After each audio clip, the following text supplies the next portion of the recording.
Hello, Brendan. Oh, I need to turn the volume up here.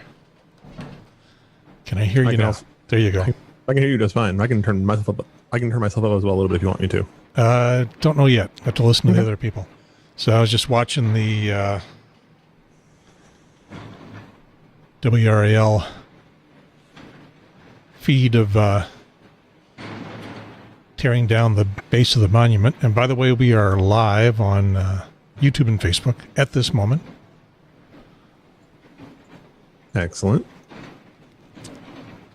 So I thought this was all gone, but I guess I still had to remove a few pieces, and that's what they're doing. And the folks in their chat, in the comments, are doing their own show. The comments make me lose faith in humanity.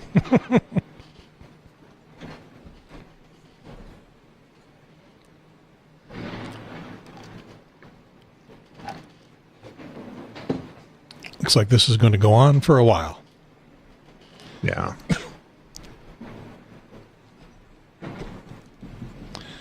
Let's see. Did you stick anything into the show? Nothing specifically. I've been looking up the most recent stuff from Texas and COVID because it's getting bad down there again, and somebody has just removed all of their publicly available health information from the government websites because it contradicted the message.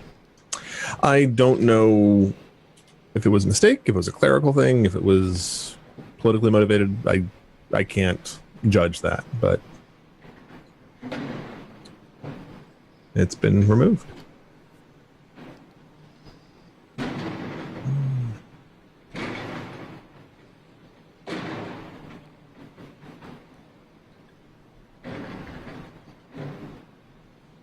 I see Jen. Yes. This is our 100th episode, right? No, next week. And this is 99. I already put my hair up in its normal color. Oh, well. We'll just celebrate 100 early. Sure. You can do whatever you want with your hair at any time. Yeah, but it was what I promised for the 100. Now I have to find something better for 100. I'm even wearing a dress. I know, right? Too lazy to match two pieces of clothing, so I put a dress on. Wow. Sarah could not join us today. Her internet is out. That's a good excuse. Husband is taking it very, very poorly. That's an excellent excuse. By the way, we are live on Facebook and YouTube because I was sitting here watching. Well, this isn't the reason. I was watching the final demolition of the monument. If any of you guys would like to rescue Sarah's husband from his internetless existence, he wants to play multiplayer video games and now cannot. So if you know how to get a LAN party going for him, I think that would just make his day. Well, I guess I don't know how to do that. Brendan, you're our technical expert. Mm-hmm. Doing it remotely is not a pleasurable experience. Because they need internet to get it remotely. And trying to walk somebody through the myriad different things that could be wrong and different kinds of hardware and different bits is...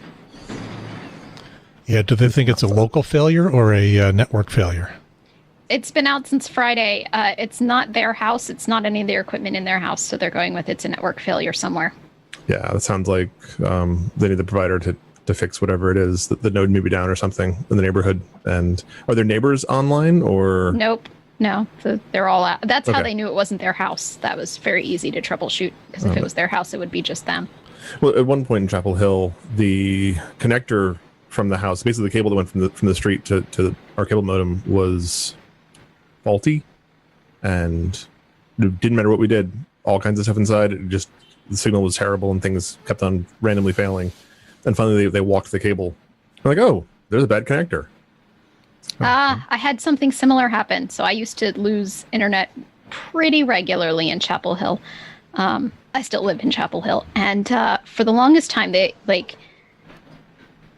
I didn't know what it was. I called in, and of course, I'm using my own equipment because in high school, I was a high school intern at Cisco. So I decided I had picked up enough from interning there that I didn't need to buy or to rent at that ridiculous rental prices Spectrum's equipment, and that I could just buy my own and deal with all the tech support stuff about it myself. And so they were like, well, if it's your equipment, you're going to get a big bill. And I said, finally I said, okay, I'm willing to bet it's not my equipment. They walked the cable and they found that at some sort of junction box off of the condo property on which I live, a squirrel had made a nest right in one of the connectors. So they moved my cable to the cable of a neighbor who didn't have Spectrum, like to their little junction connector in this box, and left the squirrel because apparently that's what we're doing now. And then we had another storm, a big storm, knocked down power, knocked out internet. Internet came back, and I started to have the same problems again. Called them up again. They went, oh yeah, somebody realized that your cable was connected to the wrong address. So we connected it back to your address, and there's a squirrel still living there. And I said, okay, well, can you either evict the squirrel or put a sticky note on the cable next time that it is on purpose connected to the wrong thing? And they said, no, we'll fix it. Put it back on my neighbor's connection that my neighbor wasn't using. Next big storm, same deal. Somebody had helpfully connected it back to the connector it should be for mine. Squirrel's still there. And took a while. Finally, I intercepted the guy when he was at the junction box with a sticky note that said, this is on purpose. Leave it be. And I've never had internet trouble since. Take matters into your own hands. I mean, I get that people were trying to be helpful and they thought they were fixing a problem. Like, why would somebody in 104D be connected to the 305F's connector? Because they had little label tags on both of the wires that then were joined. Like, 104D should be connected to 104D. Let's go put it back. Maybe that's why she has no internet. And yeah. As far as I know, the squirrel is still fat and happy living in there. Yeah, it turns out when you unplug the cable, it doesn't work anymore. Imagine that. Do you know who Sarah's provider is? I don't, but they're in Anger, so I can't imagine they have an overwhelming number of options. Yeah, probably just good old Spectrum. They could, I guess they could do hotspot from a phone. That's how she worked from home on Friday, because it's been out since Friday. But she's the game system for some reason does not have the capacity to interface with the hotspot. Maybe it's old and needs to be hardwired in. I don't know. Sorry, I'm looking at the hospitalization numbers right now. That's a depressing thing to look at. Yep. And of course, every state reports differently. So not all states have accurate numbers for ICU versus ventilator versus just hospitalization versus capacity. Versus I'm here for something else entirely, and they gave me a COVID test, which is what Senator Jeff Jackson was mentioning on Reddit. He was pointing out that North Carolina has a problem where we have our hospitalization numbers, but we can't remove the people who happen to test positive for SARS-2 virus in their body, but have no symptoms and were in the hospital for something else entirely unrelated. I remembered to push the record button this time. Last time, I only remembered about halfway through, and I had to go grab the audio from YouTube. Now we're recording. And there's 3 minutes. Well, then, hi, audience. For the, half of one of you, or maybe the quarter of one of you that maybe ever thought about making pickled anything using lacto-fermentation, I have a tip before we begin, and that is do not use Taijin as a spice. I would never do that. I did, because I thought it would be delicious. No idea what you're talking about. Delicious. Don't do it. What is Taijin? It is, if you haven't had it, you should have it. It's delicious on cucumbers. It is a spice from Mexico, Tajin. It comes in the red bottle, which is full salt, and the green bottle, which is low sodium. and it's like red and it's granular, and you just sprinkle it on your food, and it makes everything you eat extra delicious, but it's especially good on melons and cucumbers and other cucurbits. It's like the exact flavor pairing that will make those just amazing. So I naturally thought that would be a good pickling spice. It is not so much. But no. No. So my pickling tip is don't just pickle cucumbers. Pickle red onions, pickle beets, pickle radishes, pickle all kinds of other things that you would not think of usually, and they're all delicious. Especially watermelon rinds. Especially red onions. Red onions are my current kind of favorite thing. When I lived in the Middle East for a number of years, they pickle everything because it's tastier. And when you say pickles, they don't mean like cucumbers. They mean just pickled vegetables. And there's a wide variety, and they're on the table, and they are amazing. So and pickling is super easy to do. Yeah. It is 1 tablespoon of salt per 1 cup of non-chlorinated water. So you just leave your regular tap water to sit out overnight. Toss in a tablespoon of non-iodized salt. That's the only trick there. And give it a mix and just pour it over whatever you want to pickle. And then give it a week. it is so good.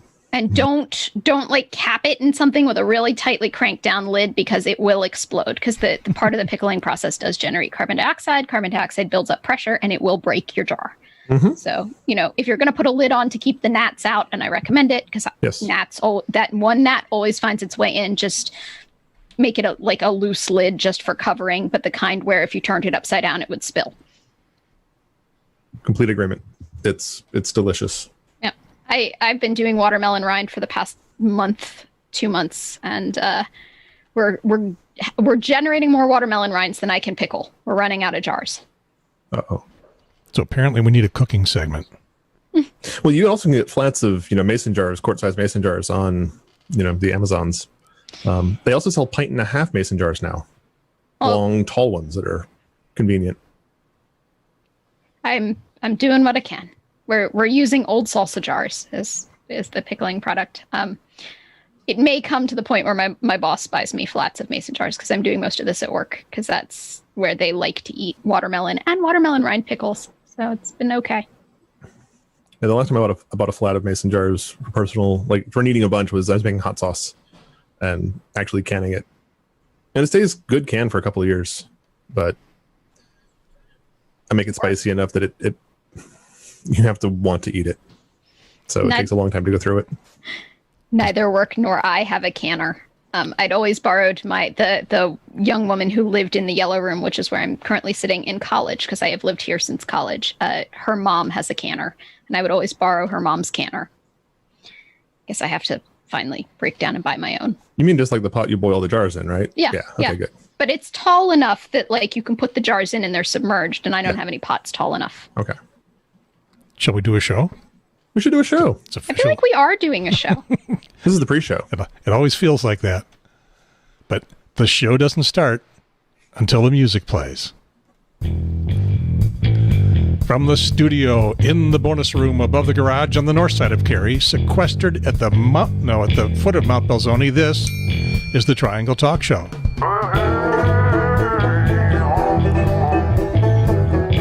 And I am one of your hosts. I am Gary Pierce. And from the Yellow Room, on the border of Carborough and the People's Republic of Chapel Hill, use words, man. That's twice. Sequestered at the foot of Mount Okanichi, which is a real mountain, and on the side of the hill with the chapel up top, I'm Jen, host of Nannycast.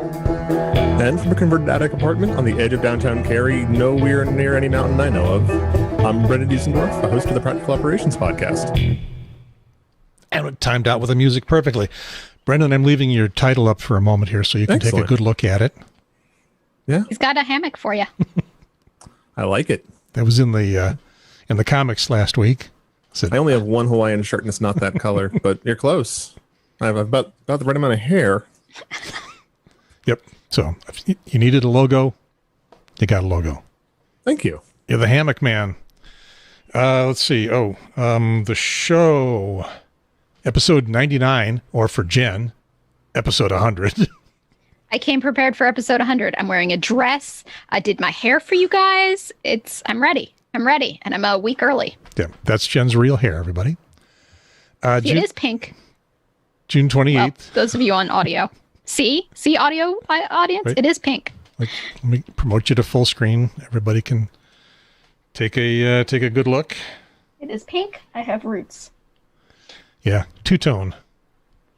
Let me check the dividing line again. See what happens there.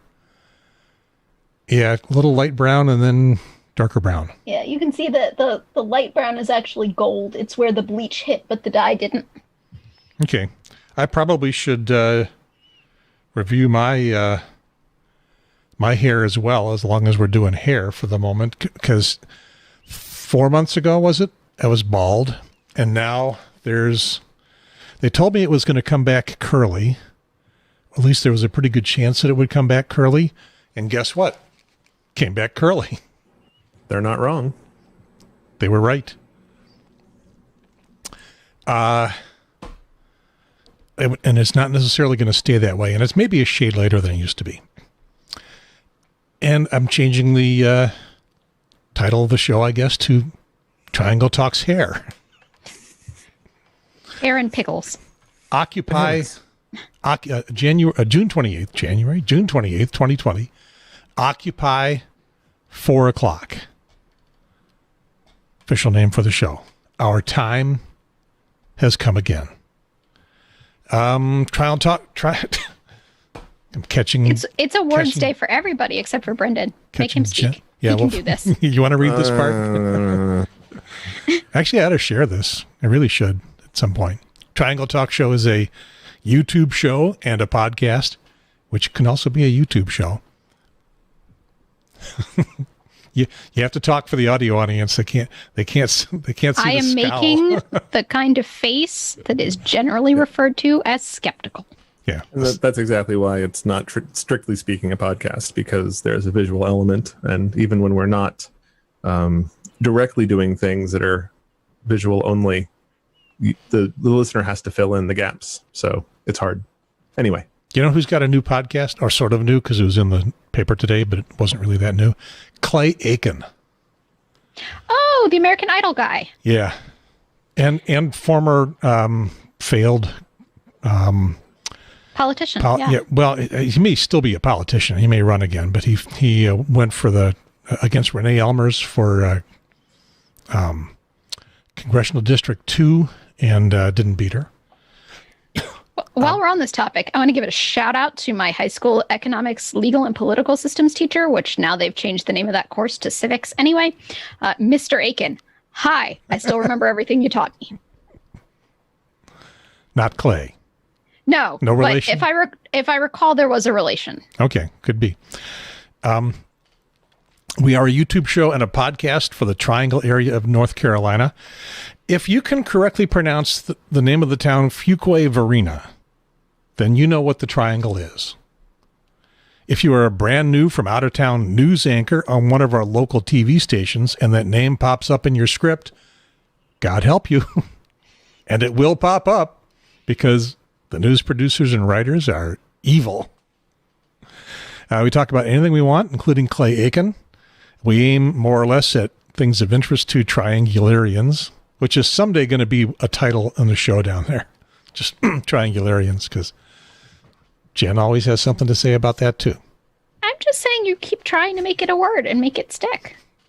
I'm working on it. Your meme skills are persistent, if nothing else. And nothing else. Persistent and nothing else. We are unfair and unbalanced on the left-leaning side of politics, because Sarah's not here to complain about that. Because her internet's out. Yeah. I probably had something to do with that, but I'm going to claim that I didn't. Oh, I forgot to push the stereo here a little bit. I'm shoving you guys to the left, and I'm shoving me to the right. So that works. Audio listeners are suddenly feeling the stereo. It's not full. I'm going to make it full stereo. I'm going to take myself in your left ear, whispering sweet nothings. Behind you with a knife. Yeah. Unfortunately, I can't separate you guys into your own channels. You come in on one channel, but I've just pushed myself completely to the right, which means I should be talking like somebody who comes completely from the right, with half my brain tied behind my back, because right there. It's just above my ass, which is where I get most of my best thinking done. Can you tell what impression that is? It's many. Completely from... The only one I know it's not is Tommy Loren, but that's because she's a woman. Okay. Not a good. I got nothing. Not a good Sorry. enough. Not a good enough impression. Is it Rush Limbaugh or Alex Jones? In theory, it was supposed to be Rush Limbaugh. See, that was my first guess, but Alex Jones copies him enough that you never know. Yeah, Alex would be. I haven't really tried for an Alex, but he's very much more roughy, blustery. He's just as loud, maybe louder. But I think he's always trying to shout like this. See, I just thought he was trying to do a Rush Limbaugh impression and failing. Yeah, and maybe it's the best he can. Yeah, I find the extremes on both sides to be unlistenable, unwatchable, and Alex Jones is definitely in that category of just I can't even watch it to mock it.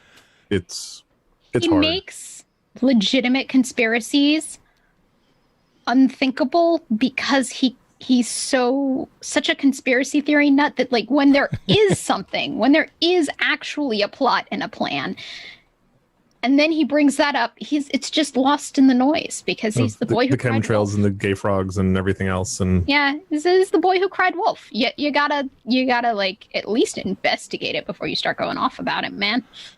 Nah. It's easier just to rant.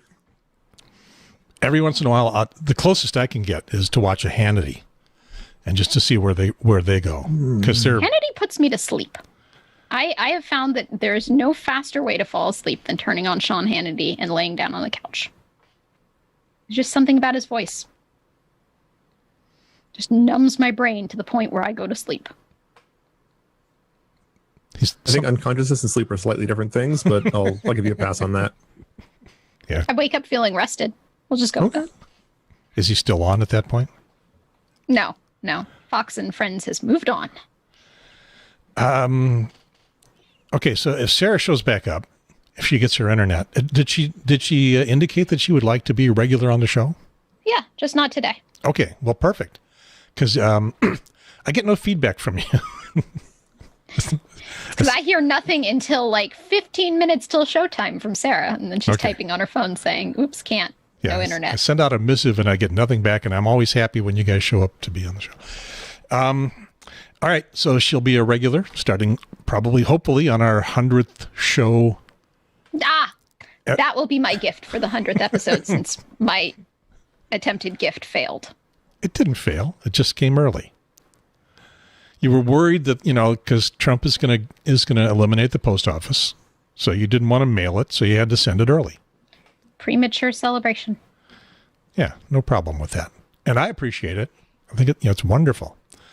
So when Sarah's here, she's being libertarian, occupies a unique political dimension, neither left nor right, or perhaps some combination of both. We'll let her explain that. And that's when we get political. We might get political today. I don't know. We might. We frequently do, but it's not a guarantee. Don't have to. We could talk about movies. There was an episode that you weren't on where we talked about movies. No, I like movies. Yeah, I'm looking forward to the movie theater might drag me back, for the next blockbuster movie that hits, to a socially distant movie theater. I don't know. I'll have to think hard about that, but maybe next year. Well, I am watching a movie tomorrow. It's called The Story of Plastic, and the city of Durham is putting it on. Well, they've put it on. It's one of those watch at your own pace movies. And then on July 8th, there's a discussion about it. So I'm watching it at my own pace tomorrow. So here's an amusing movie anecdote for you. The second highest grossing movie of 2020, Sonic the Hedgehog. The last movie to come out before shutdown? Pretty much. Pretty much. And it's only the second highest grossing, which means even though it was the most recent, it still couldn't beat somebody else. Bad Boys for Life? I mean, to be fair, it's got a pretty good cast. Yeah. So Jon Stewart's got a new movie coming out. It's going to be streaming, it's not in theaters. He's been doing the publicity tour for it. Irresistible, I think was the name of it. I forget. The News and Observer panned it. And they don't have a local movie reviewer anymore. They just import a review from Wire Service, New York Times or something, and I gave it 1.5 stars. So I got to watch it because it's Jon Stewart, Daily Show guy. I have a couple of bad movie podcasts that I subscribe to, and I really enjoy listening to them talk about the ridiculousness of movies that I'm not going to bother to watch that are terrible. It's fun. Let's see. So we may get political today. We may continue to talk about movies. But speaking of Occupy, was I speaking of Occupy? Oh yeah, Occupy 4:00. That's the name of the show. Speaking of Occupy, our revolution name is now officially, I'm dictating this as the dictator of the show, I guess, Occupy 4:00 on Sunday. That's us. We are Occupy 4:00. And like any other Occupy movement, there is no telling how long we'll still be here. But at least all of 4:00. But we are camped here, firm in the belief that we can make a difference. That's what Occupy does, I believe. They just hang out, firm in the belief they're going to make a difference. Maybe diluted, I don't know. But and as I was putting that into the rundown thing here, what I was thinking of was that when we were initially talking about 4:00, I was thinking, man, that's going to be an interruption in the weekend. I'm not sure if I can commit to something like that. Now, it's life. It's just, of course, at 4:00 on Sunday, we're doing a podcast. Unless we've been camping and we have to take care of our kids. Which will be next weekend again for me. Okay. But I'm going to try to get back a little earlier this next time. You might miss episode 100. Next weekend is July 4th weekend. That's when I'm going camping. Maybe we'll do a hiatus on July 4th and do 100 in a week. Wait, we're not going to have fireworks for our 100th episode? I don't know. Maybe we could. I don't know. No, I'm okay with any possible option because I will just videotape the fireworks and bring that video. What day is the actual 4th? It is Saturday. All right. And the 3rd is 4th of July observed in case your employer tries to make you work on Friday. I have Friday and Monday off, which is kind of convenient. I don't either of them, but because you're an essential worker. Yes, let somebody else have the life that I don't get to have. Well, we'll figure it out. I'll be here. We're going to try to take a little bit of a road trip over the weekend or during the week. Cindy gets the whole week off. Her company is closed much of the week, and she'll add a day or two of vacation, which she's been adding up like crazy because we haven't been going anywhere. And we want to go down to the beach just to walk on the beach. We don't want to hang out in the throngs of tourists and people going down to the beach to be too close to each other. We'll go down, we'll walk probably 5 miles up and down the beach, staying away from people, get back in the car, go someplace for dinner, outdoors, socially distanced, and come back home. And then we got some folks who have been very much isolating themselves up in the mountains near Boone that promise us that they have not been going to bad places and stuff like that. So we're going to go visit them.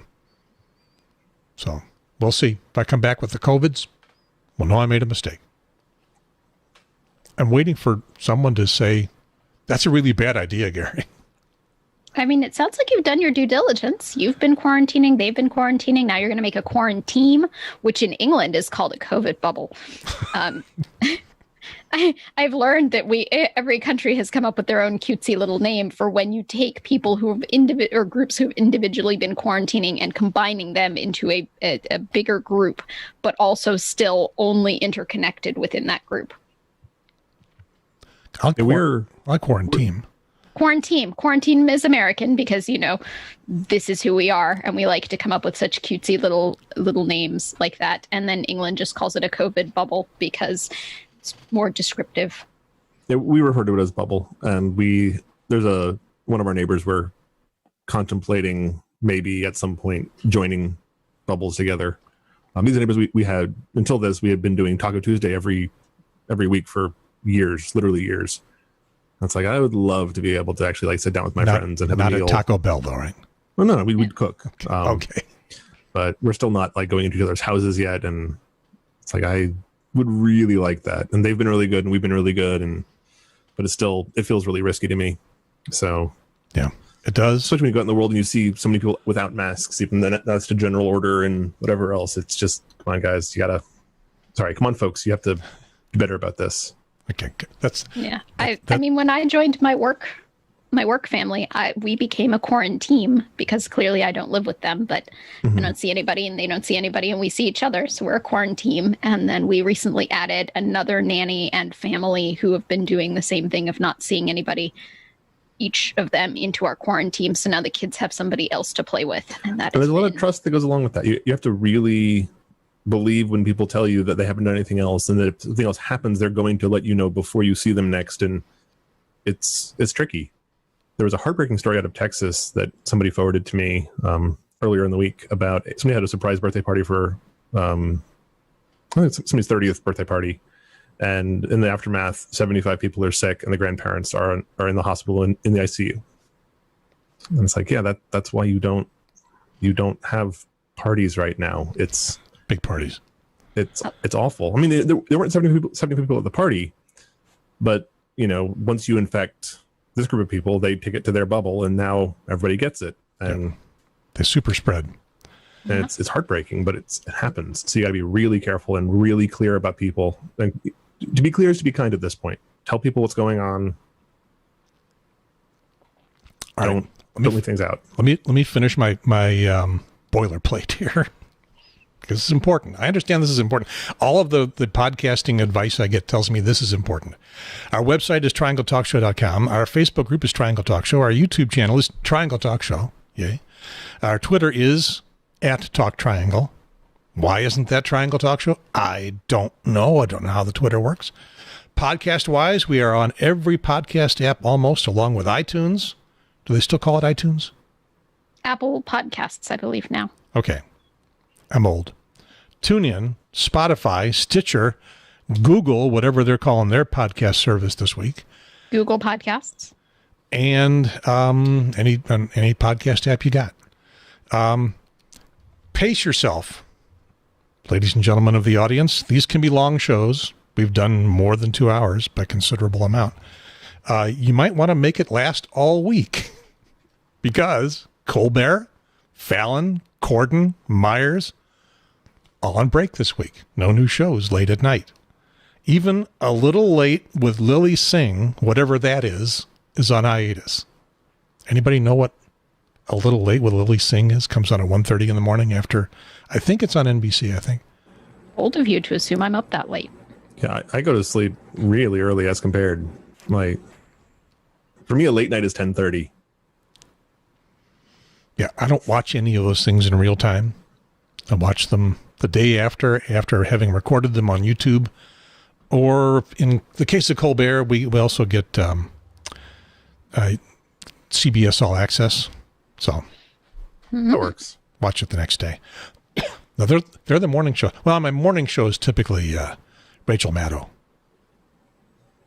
YouTube watches that at night for me and tells me all about it in the morning. I believe Lily Singh was a YouTube star that got picked up by a network and put at 1:30 in the morning. So, it's a step up from. Is 1:30 in the morning on a broadcast television network a step up from YouTube anymore? I feel like the answer is no. Yeah, I mean, it also depends on which YouTube channel you're talking about. Yeah, well, apparently she did well enough that NBC, I think, noticed her and said, "Hey, you want a real show?" And she should say, "I've got a real show. What have you got?" "We have $5 million to pay you." "Oh, then I'll take it." That's a real show. If you're paying me actual money. Yep. But which means you guys are not on a real show because you're not being paid anything. That's okay. I don't hold it against you. I have been thinking about the t-shirt thing, though. Possible. Face masks at this point. Yeah. I did give Brendan a logo. I appreciate it. Oh, face masks with the logo on it. That would be cool. Yeah. That can double as headbands. When the crisis is over, you can just pull them up. They'll still be wrapped around your ears, but or put them over. You can sew the ear elastics together at the back with a little loop, and then pull it up, and it'll hold your hair out of your face while you do your 17-step beauty care routine for your face every night before bed. My what? I have such luxurious locks. I slather on a little bit of Vaseline lotion in the morning. My beauty regimen. It's more beauty regimen than I've got. I brush my teeth. Call it a day. I mean, that's a perfect tee shot for, well, you can tell. That's all you do. Here on high definition television. Okay, that's the boilerplate. On with the show. We started this little get together as a report from the neighborhoods, a report from the hoods. I guess we ought to do that here. How are you guys doing? Anything changed? Not really. I've been going to the chiropractor a fair amount, and so I'm actually going out in the world a little more than I had been. But I'm getting close to the end of that cycle and getting myself back in order. And we're taking heavy advantage of the fact that state parks are reopened for camping. So my wife went camping this weekend, and I'm going next weekend with our daughter. And we're just trying to find ways to let people out socially and give everybody a break from you and you get a break from them. And it's working out pretty well so far. So we're trying to be socially distant but still be out in the world. When I go places, the number of people not wearing masks really scares me. My real quick review of mask wearing with North Carolina is now requiring masks statewide because we were falling back. And so I paid attention yesterday. We hit PetSmart, a Food Lion, and that's it. And I would say compliance was way up. That's good. I think I saw 2 people not wearing masks out of maybe 2 dozen that I actually came within decent peripheral vision. And it used to be more like 50%. So that's not a statewide survey. That's a very limited survey. Jen, did you even stick your nose out of the house? Yeah. I went to Eno. Again, really happy state parks are open. I went to Eno. I went to Fuse Ford, and I love that place. So it was my first time, and I was expecting, I don't know what I was expecting. I'm used to the quarry, so I showed up with like floaties, and then it occurred to me that it's called Fuse Ford. And as anybody who's ever played Oregon Trail or read the dictionary knows, a ford is a place you can walk across. So I didn't need a floaty. Ford is a verb, right? Yeah, to ford a river, to walk across a river. So also a car. It's also a noun referring to the place where you ford a river. Mm-hmm. So I showed up in a swimsuit and didn't need it because I got only up to my ankles deep in water, and it was very refreshing. I saw a lot of mask wearing there. There were other people there who were taking advantage of it, and kids splashing in the water. Of course, kids are not wearing masks because they're too young and or lack the motor skills to remove the mask from their face if they'd need to. But almost all the adults were wearing masks, and I have to say that I can't remember when I started keeping track of this, but it's at least been a week. Every day I go out of the house and wander around somewhere in public and wear a mask. I have found at least one mask on the ground. And I don't mean like the disposable paper throwaway kind, because, I've also found those. But I mean like sewn masks. And I've got quite the collection going on now because I pick them up and I look around to see if I can find the person they belong to. And then I take them home and wash them and post the picture of them on the internet like, hey, I'd like to reunite you with your mask because I know how I felt when my mask went away. And now I've got a hook with many masks on it that belong to other people. At Fuse Ford, it was a particular black cotton mask. And I looked around and I was like, who dropped their underwear? Because it looked like a pair of underwear. So we need a website, Lost Mask website. They're easy enough to mail back to the original owner. Plus, it keeps the U.S. Postal Service in business. You just sew a little label in with your name and phone number. It's like when you get one of those like club membership key tags and you put it on your house keys that says like, if found, just drop this whole chunk of keys into the nearest mailbox and it'll get mailed back to like Sam's Club or whoever gave you the little key tag. And then Sam's Club looks up that number, knows it's you and calls you or mails it to your house. You get your keys back. We have 3 mesh laundry bags hanging by the door. One has kid-sized masks in it. One has adult-sized masks, and the other one's for dirty. whenever the dirty one fills up, we just throw it in the washing machine and we wash them. But we probably have 4 dozen, 5 dozen masks now by the door. You use them, and once you've been out in the day, you've been out in the world, and they're starting to smell and whatever, you just toss them in the dirty bag, and then you get another one next time you go out. So it makes it really easy to not forget or think, oh, well, the one that's comfortable. It's like, no, we got a dozen of those. It's fine. Just grab a mask and go. Yeah. I've got 2 cloth masks. I keep one in my car, one on the hook of stuff in the laundry room that we use to go out to the garage. So if I'm going in Cindy's car, I'll grab that one. And then a handful of the paper masks. And I had a hospital visit. Was it last week? Could have been early last week. A checkout with an oncologist, following up on the cancer therapy and stuff. And as I was getting my blood drawn and stuff, they gave me this package of 2 masks and gloves, and there might be something else in there. And they said, "Do you want this? You don't need it for this session, but we're giving them to our patients." And I said, "Well, as long as you've got enough, as long as you're not short on these things." And they said, "No, we're in pretty good shape right now." So, okay. So I got a couple spare masks and a pair of gloves, which I'm not sure when I'll use. And I got to look inside the package. There seems like there's something else in there. I'm not sure quite what. It's the hospital goodie bag, but yeah. A little less candy this time. And at hospital prices, that's probably about $200 worth of stuff. Yeah. My insurance is paid up for the year. My deductibles are all met. They were met like on January 5th. Ouch. Well, cancer will do that to your deductibles. You'll run up to the max real fast. The interesting statistic, the drugs, I had 3 chemo sessions, and the drugs for the chemo sessions, each session times 3, were $65,000. I believe it. A coworker at a previous job had a bone cancer thing going on, and it's a long, involved process. It takes a lot of treatment and a lot of things. And at one point he was sharing numbers about how many millions of dollars, if you had to pay at full freight, it would cost. And it just sounds like, wow, that's insane. Yeah. As we added up all of the costs, it's closing to $500,000. Keep this body going. Yeah. I'm glad they're doing it for you, though. I'm not worth that. Financially, I'm not worth that. I misspoke earlier. The Texas story was 18 relatives, not 75 relatives. Okay. I just dug that up. I mean, they're both a lot of human lives. Mm-hmm. You know, I'm in the camp of one too many.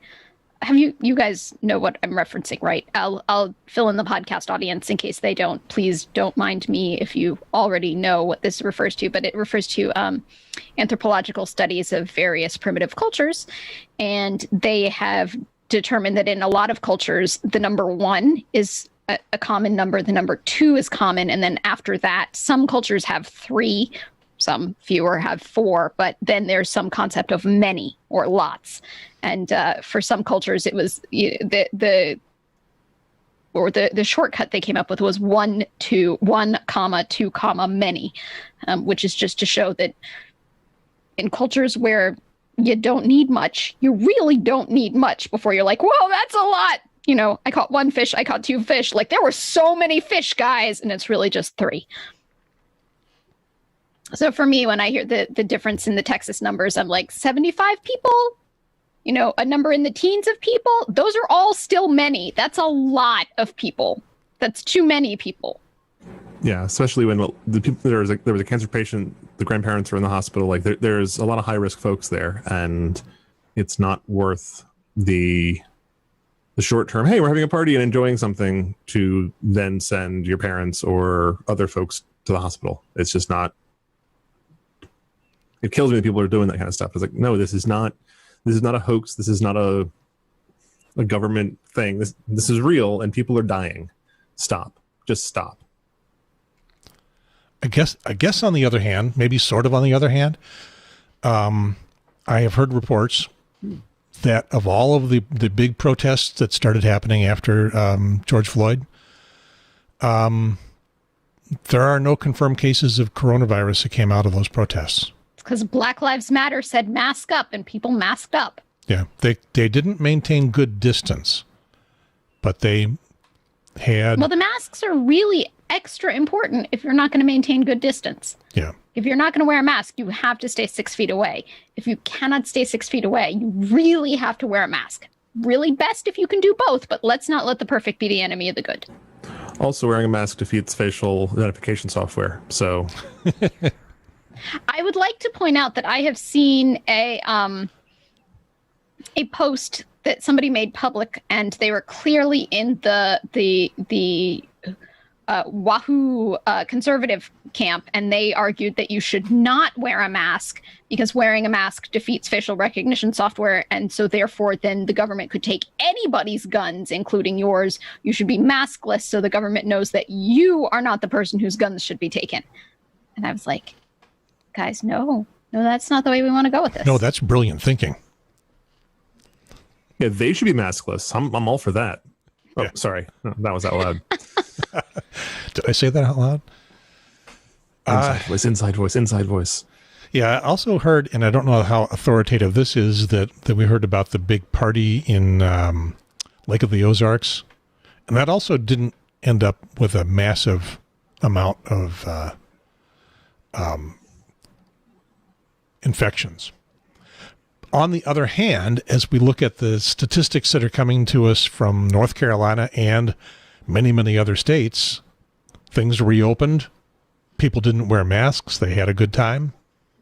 And the infection rates are climbing again. So Wear a mask. It's simple. One teeny tiny piece of fabric, or perhaps two teeny tiny pieces of fabric made into a double layered thing, connected from one ear to the other ear, hiding the fact that you have spinach in your teeth and giving you an opportunity to have Triangle Talk Show printed across your mouth so that other people can see, or in my case, vote, because I got a new mask that says vote on it. That right there can save lives. I mean, look at Japan. Japan's had no mandatory stay-at-home orders, if I remember correctly. That they've been very able to continue kind of normal life, and it's because 90% of the population is wearing a mask, and that's all you need for this to basically be a go about normal business. Let's not overflow the hospitals. Let's not be crazy, and most people won't transmit. The transmission rates there are ridiculously low because so many people are wearing masks. Masks, people, masks. Upside, nobody can see the spinach in your teeth. yeah, turns out it would have been really simple to have really defeated this very early on if that's all we had done. Well, the problem with very early on is we didn't have the masks. Yeah, and we didn't know. Now we have the masks, and we know, and let's see what happens. If my limited survey of just a few dozen people at Food Lion and PetSmart is any indication, and even looking at people walking across the parking lot where they were all by themselves, get out of their car, they're 50 feet from anybody, but they put their mask on in the car before they got out of the car. I actually didn't do that. I put it on when I'm approaching 20 feet or so from people. So I mask up when I leave the car, else I leave the mask in the car and forget about it. Yeah. I mean, why not? I'm the foolish guy who's driving with a mask on by myself in the car. I put the mask on, I leave the house, and I just wear it so I don't have the opportunity to not think about it or forget it or whatever, because I will. It seems very top of mind for me. Yeah. Yeah. It seems top of mind for me. I'm always aware of it. So I have a mask in my purse. I have a mask in that place in your car where you're supposed to put CDs, but nobody uses CDs anymore. I have a mask, some masks hanging on a hook at work. I have a mask in the stroller at work. I have a mask in work's car, because that was the one that I realized that was the place I was most often and needed a mask. These are the ones you've been picking up on the street, right? No. These are the gifts I've received ever since I mentioned my mask is gone. The power of the show. Yeah, I don't need any more masks, guys, but the one in my purse is my least favorite mask. So I definitely don't want to have to use that one. So that's why I've put masks I much prefer to wear in all the other places. I found I like the duckbill style, and the mask that I have in my purse is the accordion folded, just flat rectangle. Which Yeah, one? the duck bill's much more comfortable. Which one works the best for not fogging your glasses? That's duckbill. That's where I said I like the duckbill style. And I believe it is University of Florida, the University of Florida, where the people testing, like making masks out of sterile wrap or autoclave wrap, right? It's prototype 2 from whoever that hospital was. Will get you the duckbill style that is the same as a 3M N95 like white disposable mask. Now, N95 actually protects you from other people. Yeah. Correct. It protects both directions and not just. Yeah. But if you just need a pattern and you want a pattern to be able to like cut out your fabric and sew it properly, find their stuff. It is made for making it out of autoclave wrap and donating it to hospitals to help hospitals boost their supply. Yeah. Use that pattern, make it out of regular fabric, stick a little metal piece in for your nose, and it's a duckbill and you can wear it comfortably. I've seen a bunch of other duckbill styles that just fit really weird. And this one fits like a proper N95 would. It would be like So a if you like- sideways duck bill. Yeah. Or maybe yeah. a duck's ass. It's got the fold in the middle like this. Okay. It appears that my new hobby is going on Reddit and Facebook and telling people, you don't understand masks. Masks in general, especially the cloth masks and the paper masks, are not designed to protect you. They're designed to protect everybody else from you, and you get your protection from them wearing a mask. And there seems to be just a vast amount of ignorance about that. Yeah. Yep. And it's one of my masks says, courtesy, not paranoia. I'm being polite here. I'm not being afraid. Yeah. Because I'm trying to keep, if I have it, I'm trying to keep you from giving it to you. Not I'm afraid that you're going to carry this virus to me. Every time I see people giving anti-mask rhetoric, my usual comment to them is like, no, period. I'm going to try and protect you from my disease germs because I like you, period. You're going to have to deal with the fact that I like you and want to save your life, period. And that tends to shut down any conversation on any rest of it. Or like, I call it aggressive caring, aggressive concern trolling, aggressive care trolling. Like, I like you. I want you to be alive. Deal with it. I'm trying not to kill you. I may not even like you that much, but I'm still trying to keep you alive. I like you enough to want you to continue to live. If that makes you uncomfortable, call a therapist, because that's what's going to happen, guys.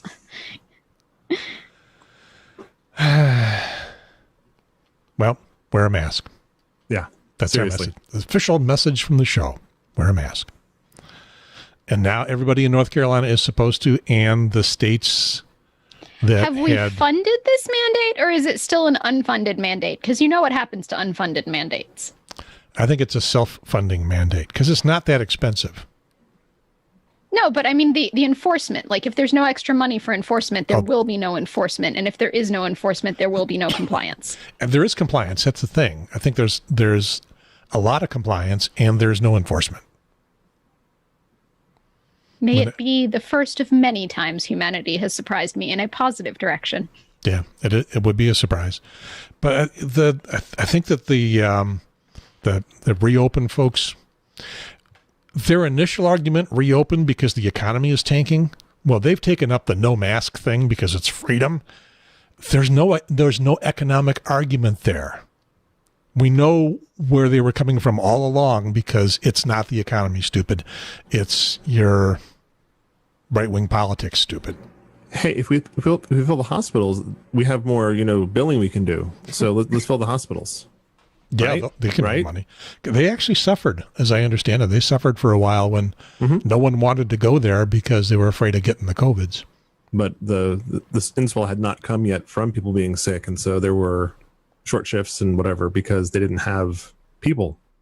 Has anybody ever asked the no mask folks what they're getting freedom for? Because it seems like you're giving up a lot of freedoms when you don't wear a mask. You're giving up your freedom of expression because as a mask, as an additional place to put flair, you can be expressive there, but you're giving that up. You're choosing, no, I'm not going to use this additional real estate to express myself. You're giving up your freedom of caring. You cannot care and support other people if you are actively trying to kill them with your disgusting poxy breath. You're giving up your freedom to and this I'm not referring to legal freedoms. You're giving up your freedom to have embarrassing moments because now everybody's going to see the spinach in your teeth. I feel like it's not the better outcome.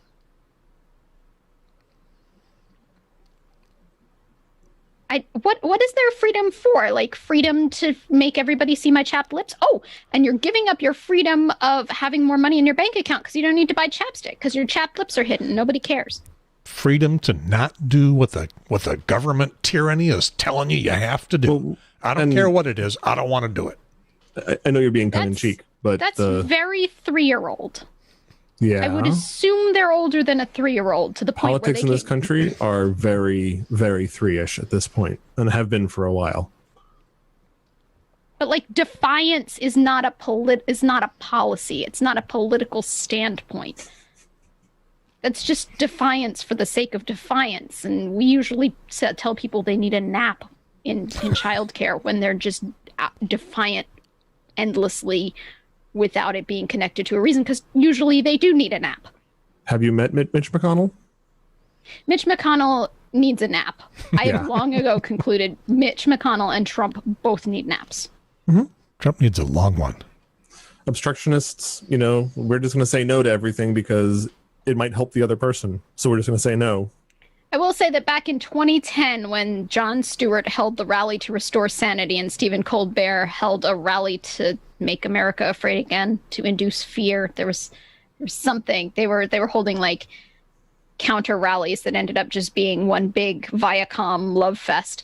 I did go to that, and I went with a sign that said "No!" is not policy. So I've been very anti-defiance for a very long time. I remember that. That was a pretty big thing. Yeah, I ended up being a volunteer, part of the volunteer corps for that. And I got a cool little tea towel, golf towel, as a souvenir. And the audience for that was as big as it looked like on TV? It was bigger. It was much bigger. They only flew drones over the VIP section. There was the, just walk up, didn't pay extra money section that didn't ever get filmed. It was huge. And I was, as a volunteer, I was one of the people who catered to the VIPs, when they had a request like only green jelly beans or, I want a bottle of water that has been cooled specifically to 77 degrees Fahrenheit. That was my job, to go run and make sure that happened.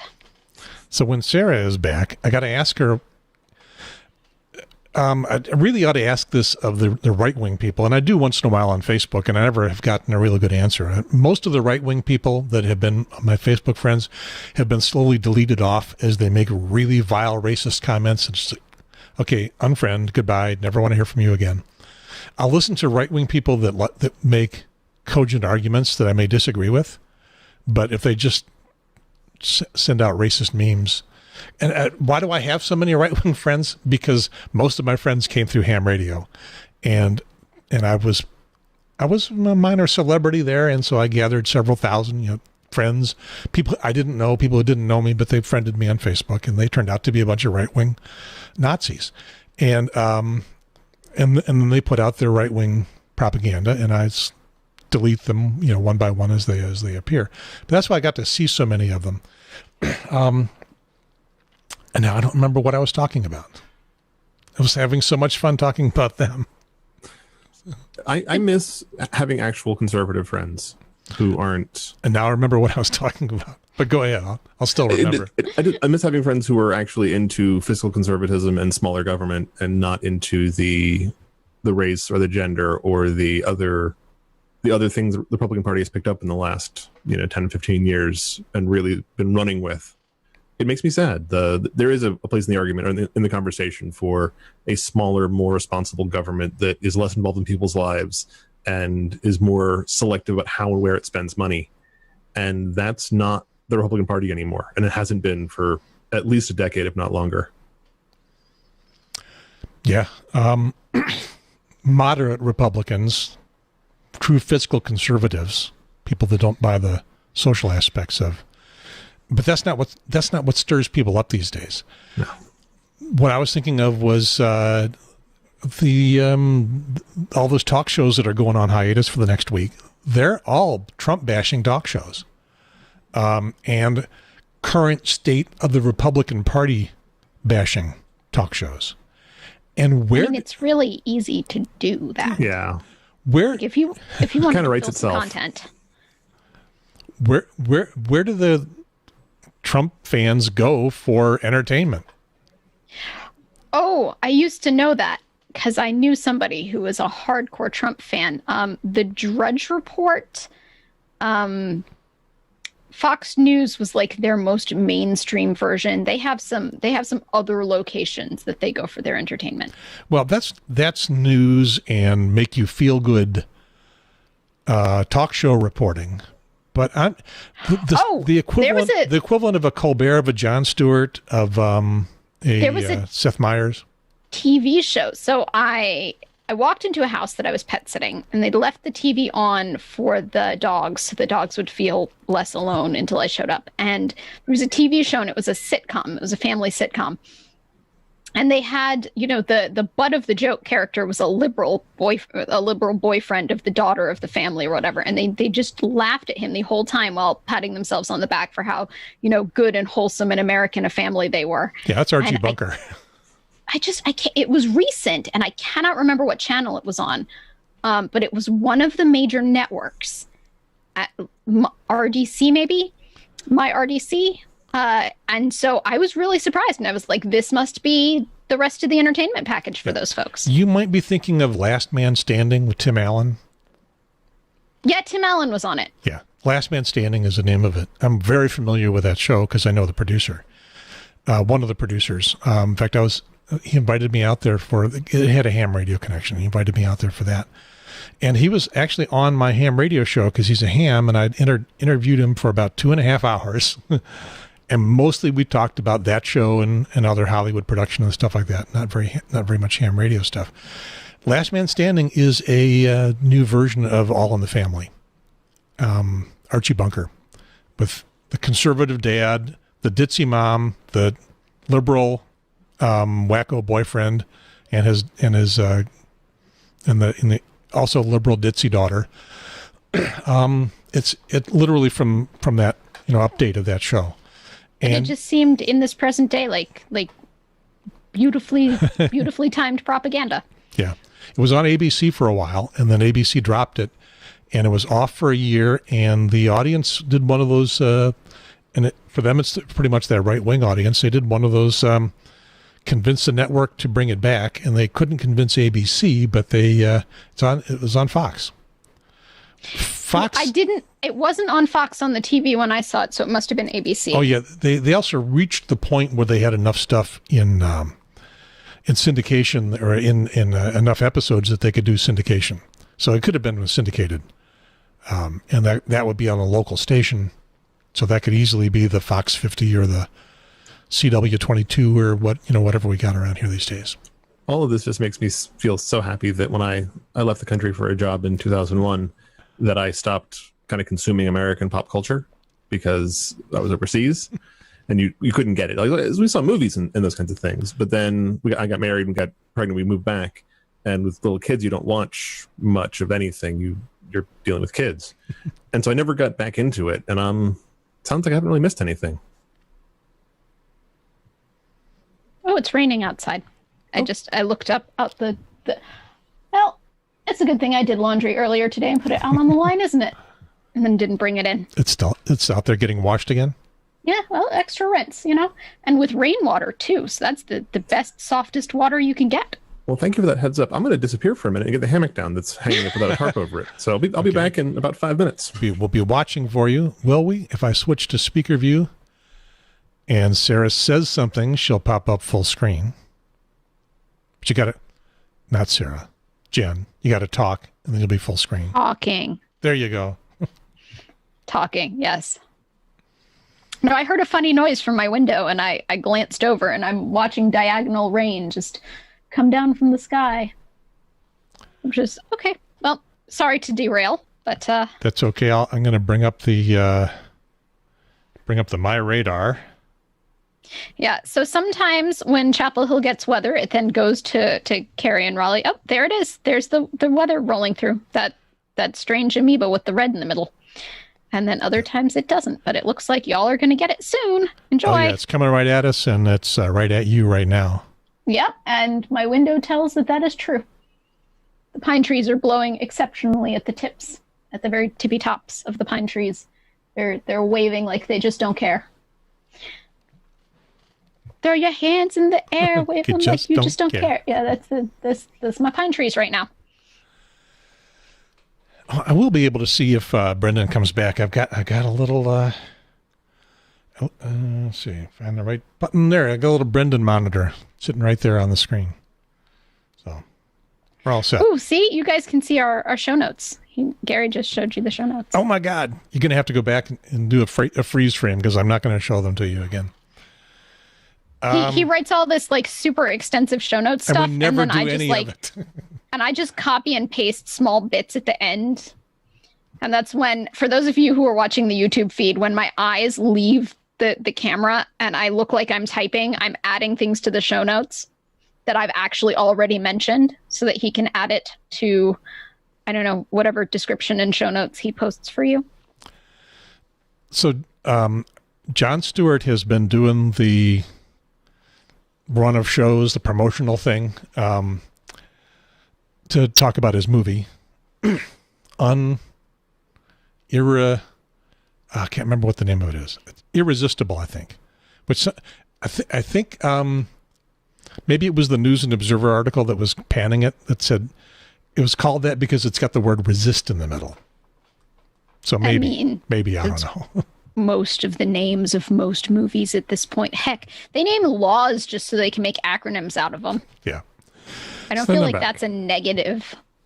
It's just, it is what it is. Okay, Brendan is back. Go back to this mode of looking at everybody. So one of the shows that, what'd you bring in? This is the hammock. Oh, okay. So it's stuff sacks. Yeah. So Jon Stewart is a broadcast professional. He's done a show for a long time. He knows where the cameras are. He knows where microphones and stuff are. So he's doing like everybody is doing. He's doing the podcast version of a show as he's the guest now on everybody else's shows promoting the movie. And he is all over the place. He is too close to the camera. He's too far away. He doesn't have a real microphone. And I'm saying, John, get a good microphone. You sound like you're using your webcam, which you probably are. And then finally, he gets called out on it by the guy who replaced him Trevor on Noah. the Daily Show, Trevor Noah. He says, first of all, John, look at the camera. Don't look at me. Trevor Noah is doing this stuff from home on his laptop, and Trevor Noah is nailing it. Yeah. Yeah. There's a green dot next to the camera. Look at the green dot. Don't look at the screen. Yep. Which I don't typically do this show looking at the camera. I'm looking at you guys here on a monitor over there. Or I've got a monitor that shows me what I'm doing, which is just below camera. If I'm looking at that, maybe I'm cheating, but there's really looking at the camera. There's looking at the monitor. There's looking at you guys.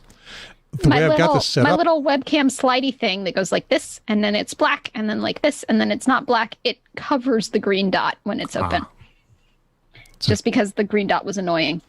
So you're afraid of people turning on your camera and watching you? No, it has nothing to do with fear of it. My mom is afraid of it, and they only sold them in 6-packs.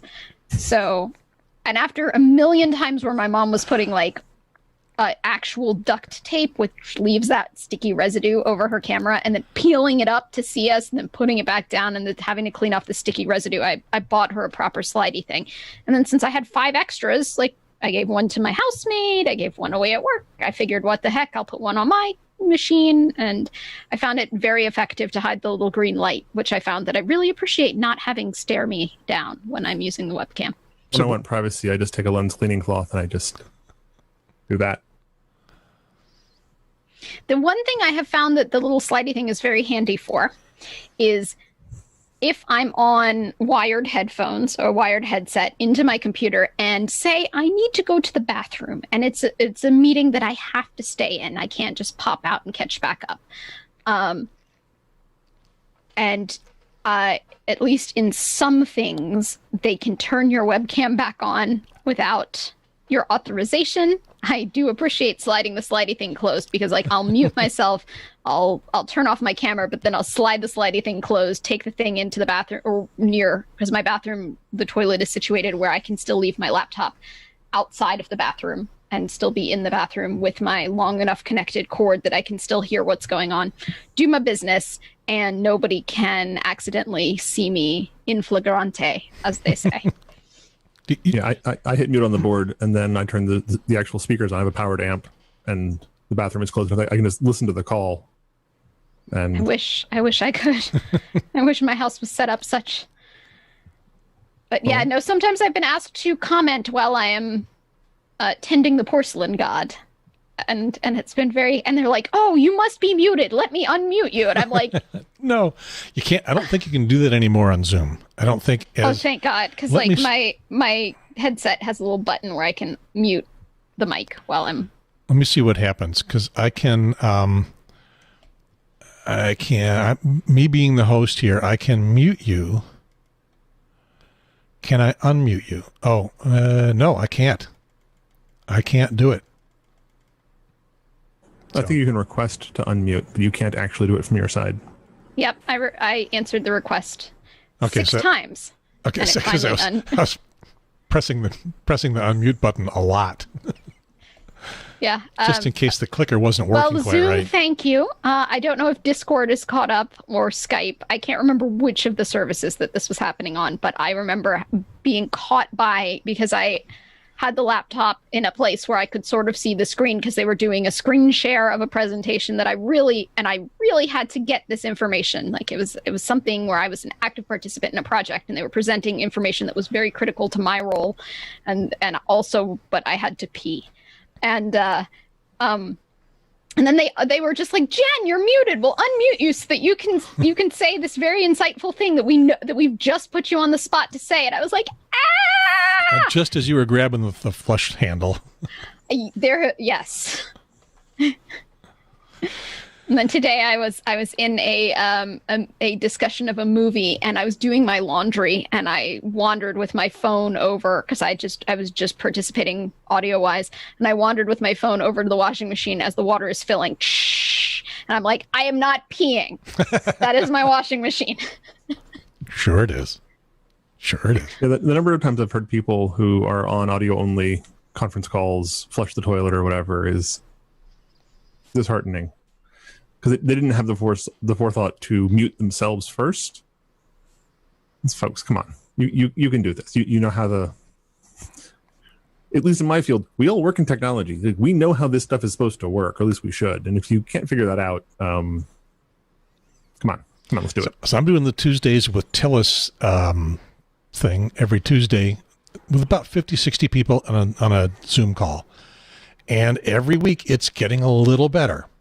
That's good. But there's still plenty of people that they're going to remain clueless for the rest of their lives.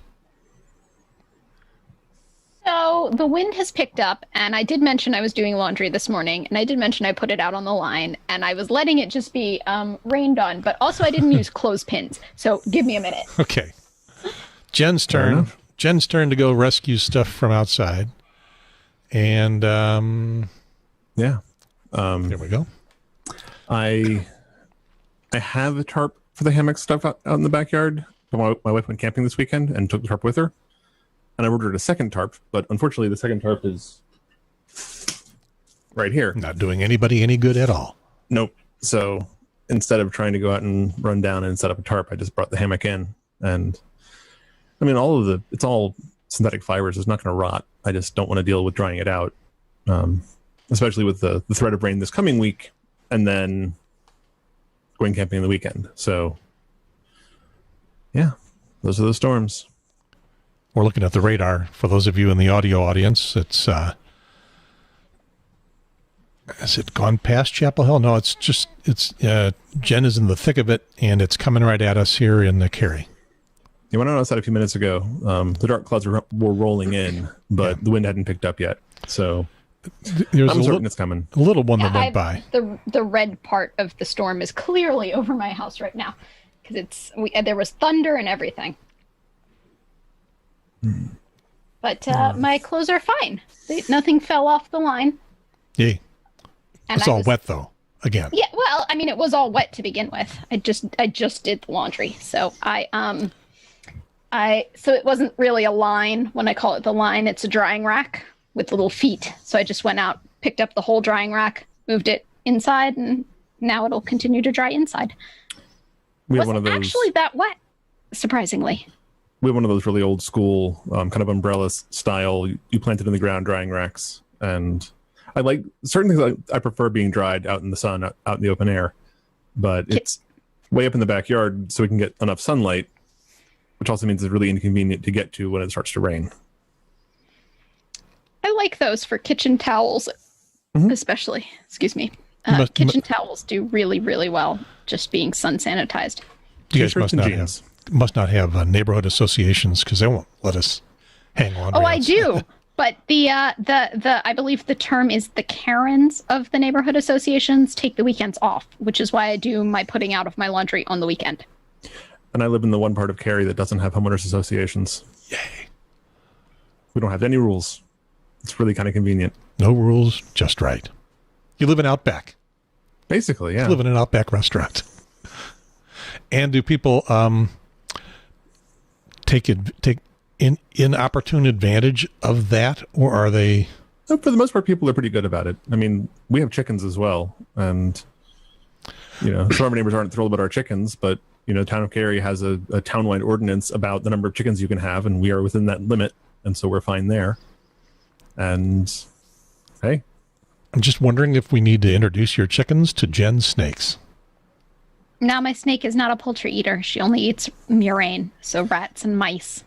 And these chickens are older. They're 4 or 5 years old. I'm expecting they're getting to the end of their life cycle fairly soon. Still getting eggs from them? Oh yeah, not every day, every chicken, but we get a couple eggs a day. They convert ticks and other undesirable bugs into eggs, and I like that. Do they make much noise? Early in the morning, they can get a little bit irritating when they're laying, but it's not that bad. No roosters, obviously. When we live in Chapel Hill, we gotten some chickens, and my son named them all. And one of the chickens he named Booster. And unfortunately, when you get chicks, you don't really know what the gender is. They think they got it figured out, and Booster turned out to be a rooster. Poorly named. Oh, Booster the rooster. That's a handy name. You don't want roosters. They're really, really irritating, and they're loud and they're aggressive. And so Booster found a new home. And then they become dinner. Well, I told myself his home was not a soup pot, but I don't know. So, speaking of that rundown here, we haven't gotten through any of it yet. Allegedly, the Black Lives Matter movement, Floyd protests, have led to real reform in parts of North Carolina. Yeah, well, something should. We did a show, you guys weren't on it, but Elizabeth Crudup invited some folks on to a show a few weeks ago. Is this shortly after George Floyd? And we're discussing briefly the results of protests and movements like this.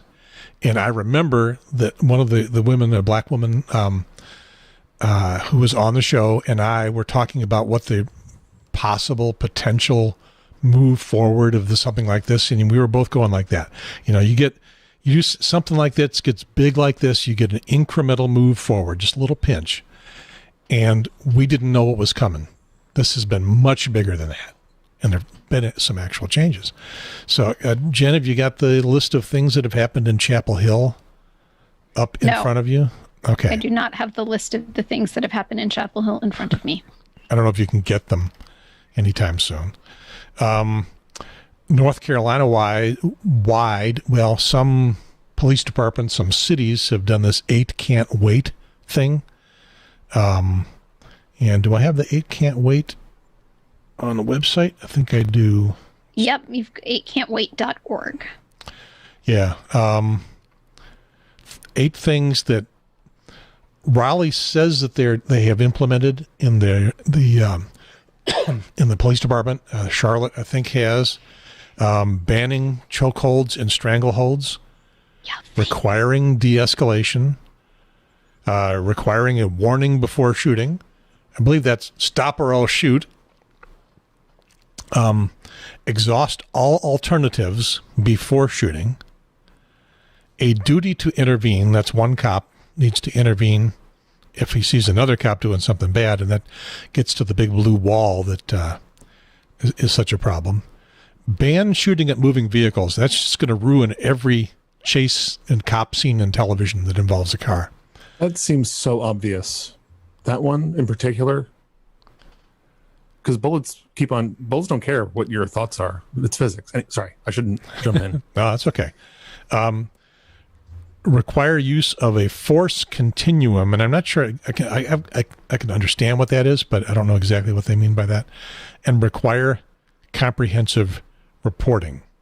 So that's the 8 can't wait. And in theory, Raleigh has adopted all of those. And this is what the list is that I got from Chapel Hill. It's pretty much the 8 can't wait. But a few interesting other things. Prohibiting chokeholds and regulatory traffic stops for things like vehicle registration issues, broken taillights, windshields, other equipment problems. Deadly force only when there is clear and convincing evidence of imminent threat of death or serious bodily injury. Clear accountability for officers who violate department policies.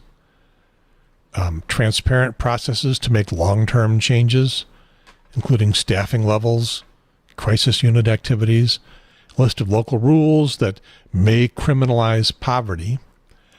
And then the story I was looking at said that the council also committed to directing a council committee to clarify duties of the community policing advisory and justice in action committees. So I guess those already exist. Present police department data to the public twice a year. Doesn't seem like often enough. Talk with the school board and county about alternatives to school resource officers. Look at reallocating town funding to reflect community's commitment to justice and equity. That's sort of a defund the police thing.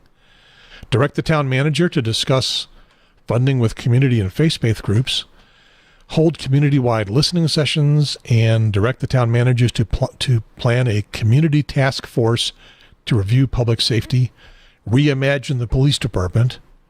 Recommend ways to allocate town resources and work with the county and other partners to increase community investments.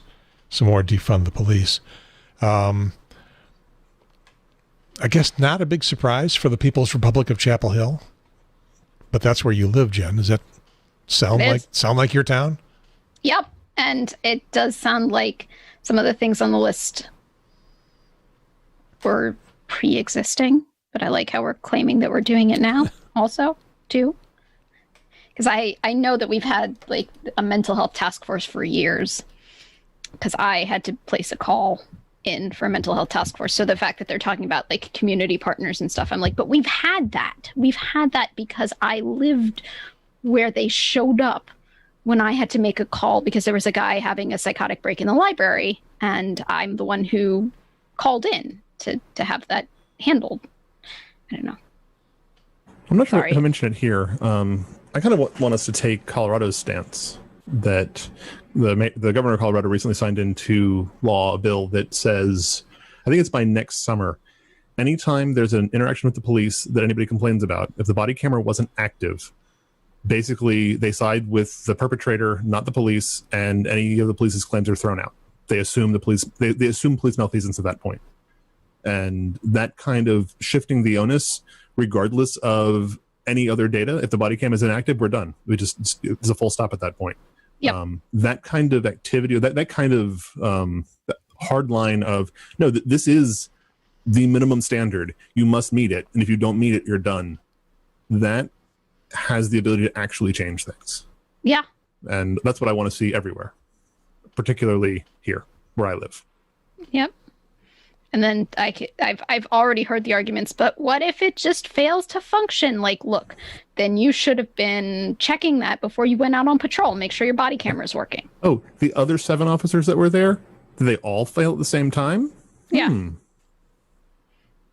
So this way you actually get some accountability. And hey, police officer, take out your cell phone if your body cam has suddenly given you a low battery warning at this very last minute. Like, you can substitute your own personal cell phone feed. I guess I would allow it.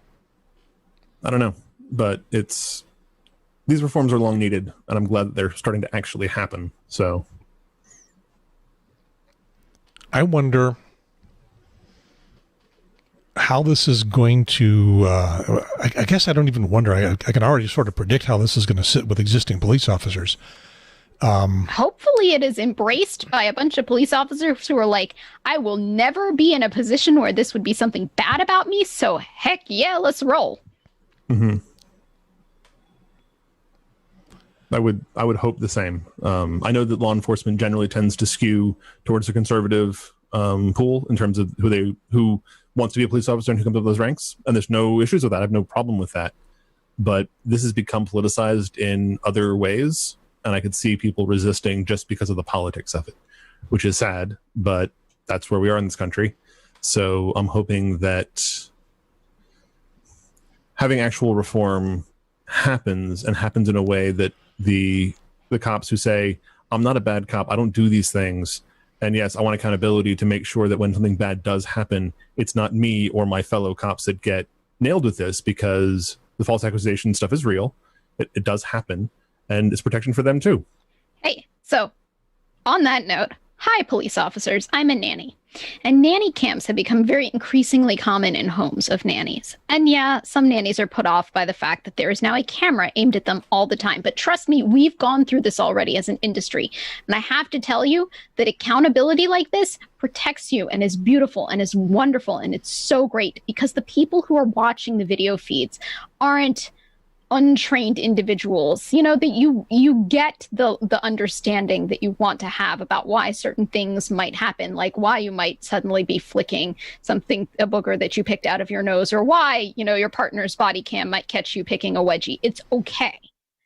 But it also shows that when a suspect does trip and fall off a curb, or in the case of the nannying world, a child, you know, runs into a lamppost on their own, it protects you from the fact that you get blamed for it.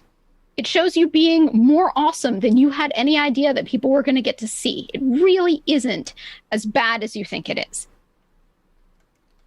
It's a good editorial.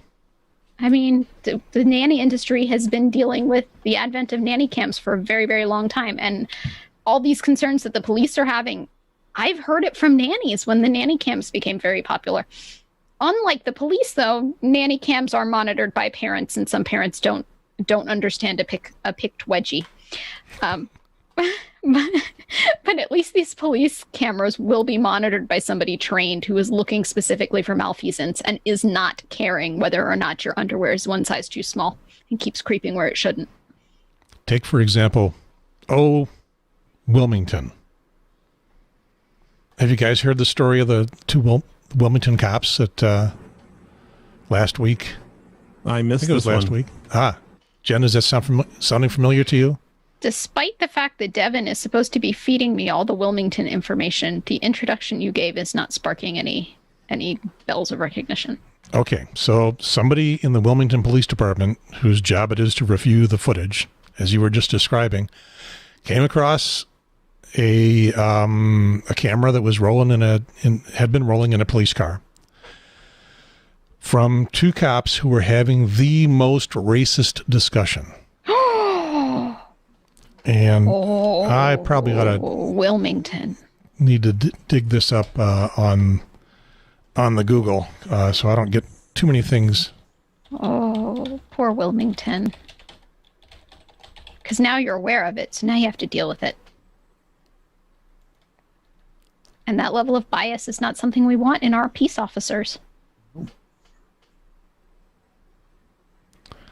So let's see. This NPR story, is that going to do the job? It might. North Carolina Oh. police chief fires 3 officers over racist comments caught on tape. Yeah, so maybe like don't have a racist conversation with your partners in a police car with your body cam on. Or how about never, ever have a racist conversation because you're not racist.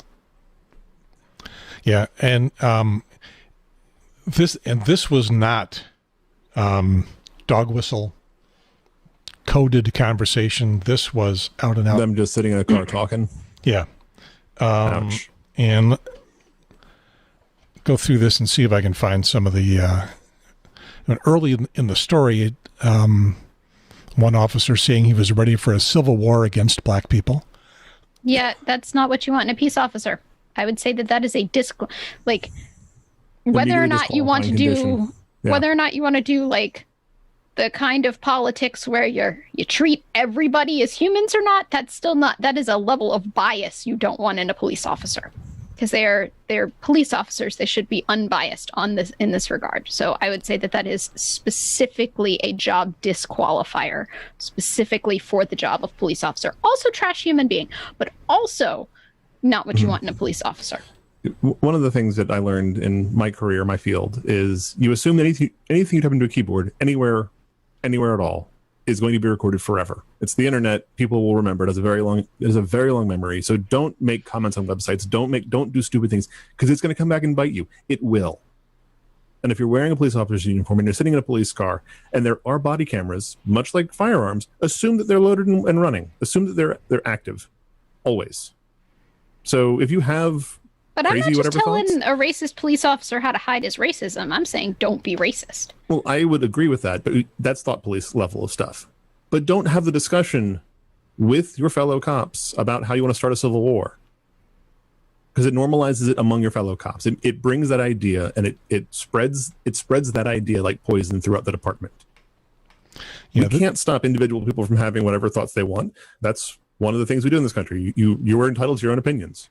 But when you are a police officer wearing a police officer's uniform, sitting in a police car, and you are spreading those kinds of ideas with the authority of the uniform on, no, that doesn't work.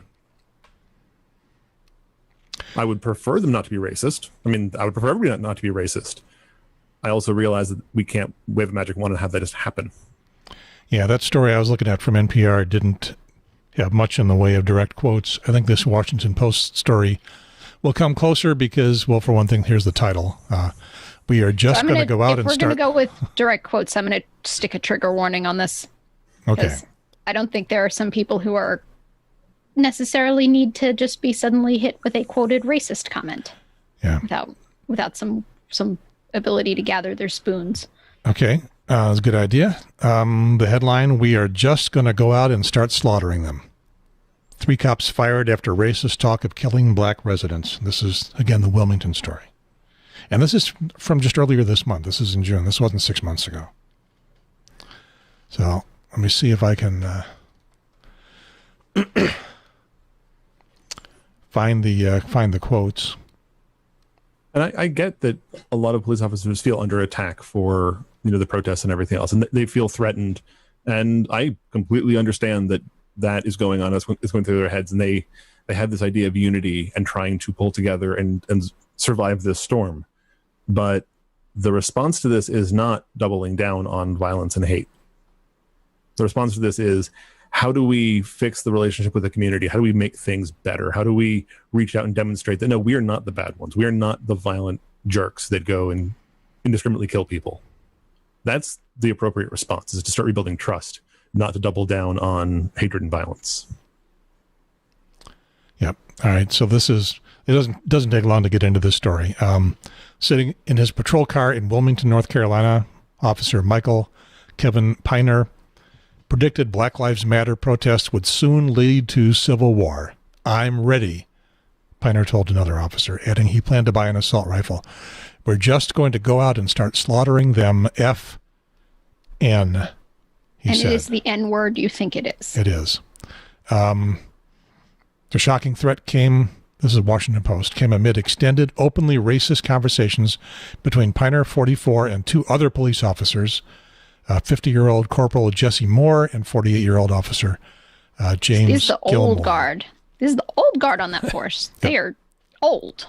The discussions were taped by accident on a patrol car camera and released on Wednesday, a couple weeks ago, I guess now, a week ago, by the department. And the men freely drop racial slurs suggesting killing black residents and deriding protesters. Wipe them off the effing map, Piner said of African Americans. That'll put them back 4 or 5 generations. And I don't think we need to go any farther than that. What that does for me is because a lot of the racist talk that we hear is dog whistle talk. It's coded. It's buried. These guys, it's every once in a while, because I'm a white male, I will get to hear from somebody the bottom line talk just like that because they think I'm part of their club. They don't realize I'm not part of their club. I don't know, Brendan, does that ever happen to you? Not as frequently. Well, it's not very frequent. It's very rare, but I mean, it's definitely happened where people assume that I'm, because I'm at the bar with whoever, that, oh yeah, I'm in on their little boys club. No, yeah. I'm not. Very much not. So most of the time the language is coded. I mean, Trump is an expert in coding it. Everyone who's in public is pretty good at coding their language. This is totally uncoded, not decoded, uncoded. And what a story like this makes you realize is, well, yes, this exists in the club where people think that they're safe. This is what goes on. Mm-hmm. I don't suppose that comes as a huge surprise or shock. We just don't get to see it very often. Yeah, and we don't do thought crime in this country. We don't persecute people for the thoughts they keep in their head and the actions they don't take. That's not what we are. But once you cross that line and you say the words out loud, especially while you're wearing the uniform of an officer, or if you're holding a scalpel as a surgeon, or whatever it is you're doing, suddenly the words have a different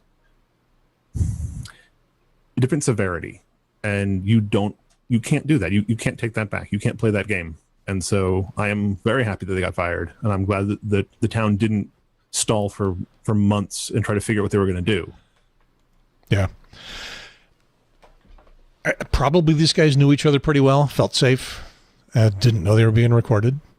And these recordings have, I guess that's the technology that we're living in these days. These recordings are bringing things out that we have not seen before.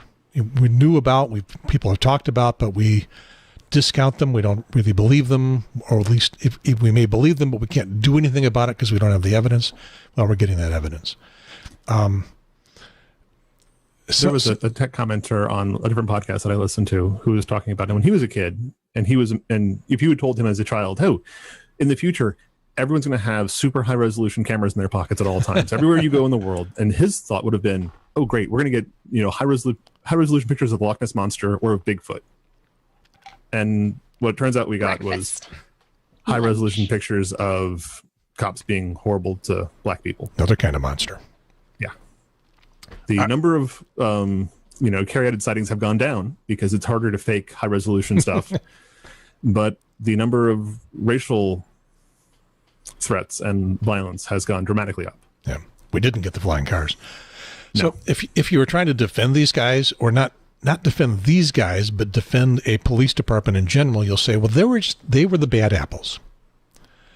And what this shows is we don't know. We don't know how many bad apples there are. And that phrase that I've seen going around that I kind of like is that if you have 10 bad cops and 100 good cops, but the good cops don't tell on the bad cops, what you really have is 110 bad cops. Well, that's that's succinct. It is easy thing to say. The 100 good cops will have some arguments in their favor, but the point is this bad stuff's got to go and has been tolerated way too long, and now it's time to do something about it. So one thing I wonder is, what can we do for the 100 good cops that haven't been telling on the bad cops, because there are consequences for them if they talk? What can we do for them? Protect them from consequences. Force the use of body cameras. That kind of stuff. It gives them an out that doesn't make them have to feel like they're ratting out the rest of the police force. They can say, no, I'm following the rules and I have the recording, and it wasn't me. And I'm going to submit the recording of the other person doing it. And we all have the recording on. You can check anybody else's. That's how you do it. You give them a consequence-free way of reporting it that doesn't involve them ratting out, other members of the force, because it's all of them can do it. All of them have the recording. All of them have the ability. So it's just a matter of one person anonymously puts it in, and they say, "Oh, we're reviewing all the body camera footage," and now you can have the right thing happen consistently. Yeah. Is there a way? Is there a way to change human nature enough that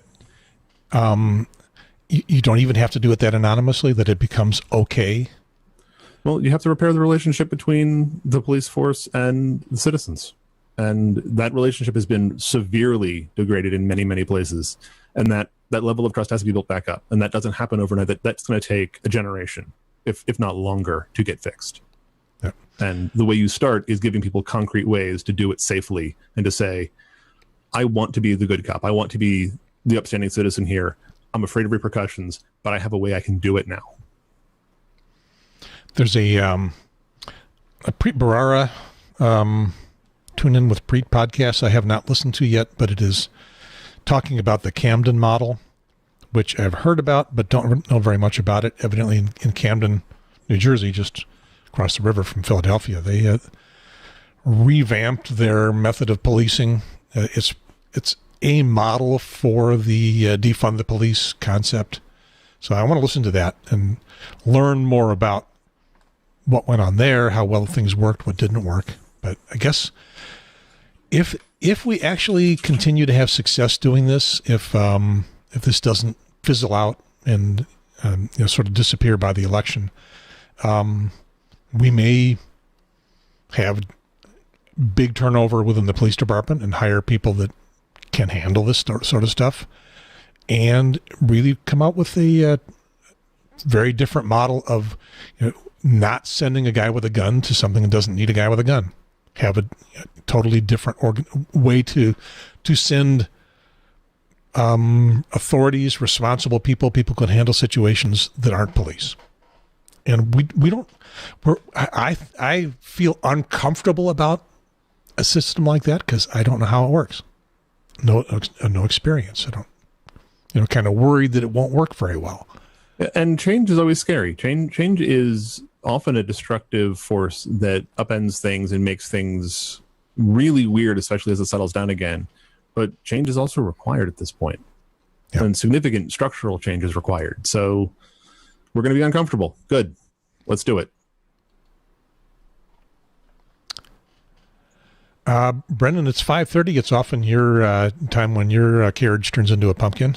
It is very close to that time, unfortunately. Okay. We'll give you the easy out. Thank you. I appreciate that. And see you maybe next week. We're not sure. Yeah, I would like to be here. I can't promise anything. I'll be camping, and depending on when we get back, basically. So where you camp, is it outside of cell phone coverage? Pretty much. I do that on purpose so people can't bother me. Yeah. And because I would invite you in from the campground off your phone, but it would be coverage. Yeah, it'd be tight.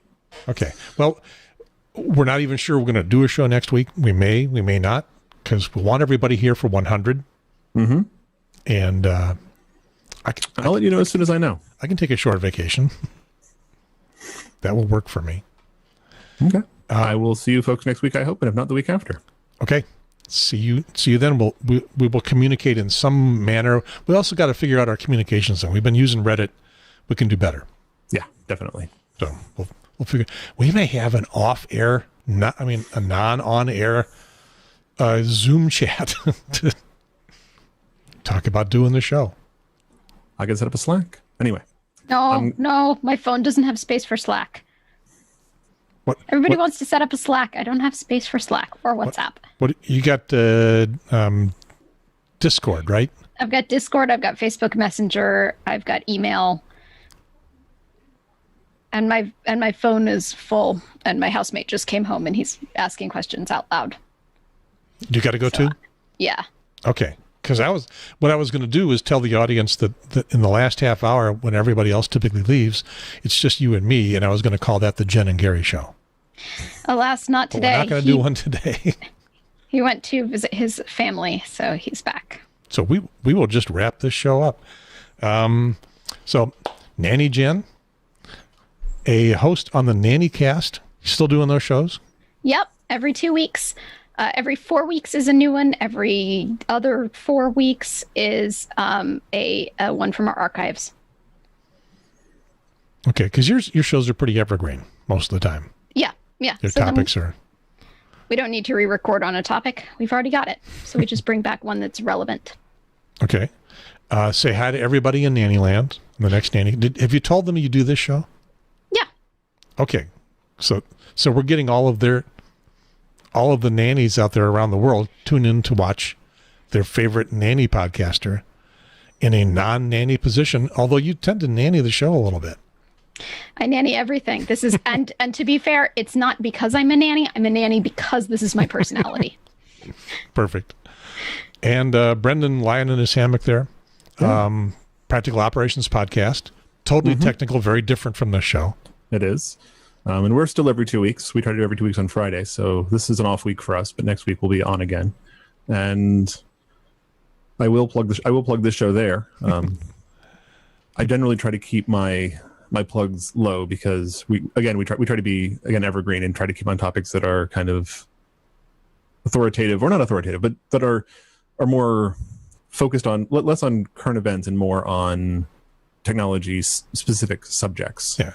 Now, do the folks that listen to that care about your political positions? Do they even know? We've never discussed politics on that show. I don't know. Yeah, we've never discussed politics on my show either. Yeah. As I was mentioning in my ham radio connection, among the thousands of hams out there, they tend to lean right wing, and they're technical engineer type people. I find that in the engineering profession that is a political leaning. The Silicon Valley tech scene, computer tech scene, is not right wing leaning. We'll say. Okay. Significantly not right wing leaning. Okay. So I'm not sure what to say about that. My experience, I don't have any experience in the Silicon Valley tech scene. Yeah, I have and most of my tech scene, the ham radio thing, these are old farts. I'm 70. I'm a young one. Say nannies are inclusive. Politically, they span the spectrum, except for the fiscally conservative to fiscally liberal. But when it comes to socially, they're incredibly inclusive because you cannot be a nanny. You cannot care for children without having an inclusive heart. That is absolutely true. All right. I'm Gary Pierce. Apparently, I'm still a single flake of snow. At some point, I'm going to come up with something better for that. And that is it for this episode of the Triangle Talk Show. We occupy 4 o'clock. This is our time. Everybody else, keep out. Episode 99, or in Gen time, episode 100. Sorry. June 28th, 2020, the Triangle Talk Show over. And out. Brendan doesn't have practice. He doesn't do it. I've never done the end of one of these shows. Never got to the end of the show. Oh, no. That's it. It's over and out. And if there's 3 people, one person can do the and. So, Brendan, I will assign you the and. If I'm here, I'll do the and. Yeah. Well, because we'll practice. Over. And. Out. Worked very well. And now we stare in the camera for a moment because I don't want to get bit by YouTube and Facebook cutting us off